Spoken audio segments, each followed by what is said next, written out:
The cerebellum is helping to guide each of these individuals through their walking.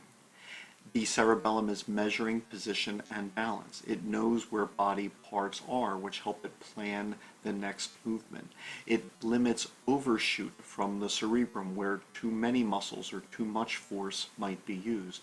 It helps to memorize the muscles used in walking to create a smooth flow of movements.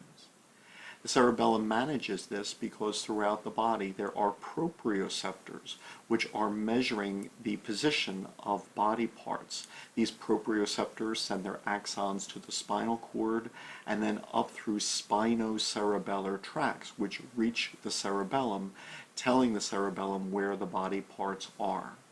Also, the inner ear has a vestibular system which measures balance, which then communicates to the cerebellum as well.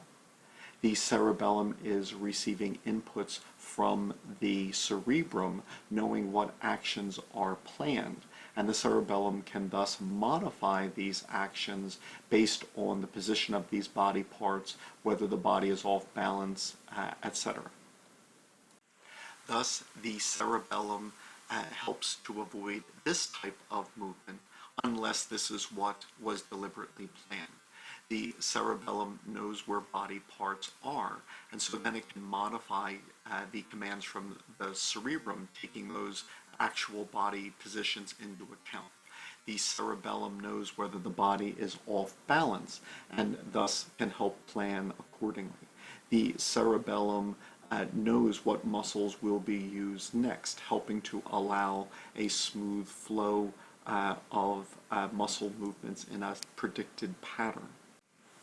The spinocerebellar tract brings that positional information from the body parts to the cerebellum, where it maps onto three specific regions. There are maps of the body, which are located in the anterior lobe, one single map where the medial part of the body, say the trunk muscles, are located along the midline while the limbs are lateral.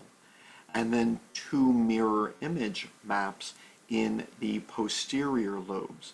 Once again, the trunk and the midline of the body are near the midline of the cerebellum, and the limbs then are represented by the neurons more laterally.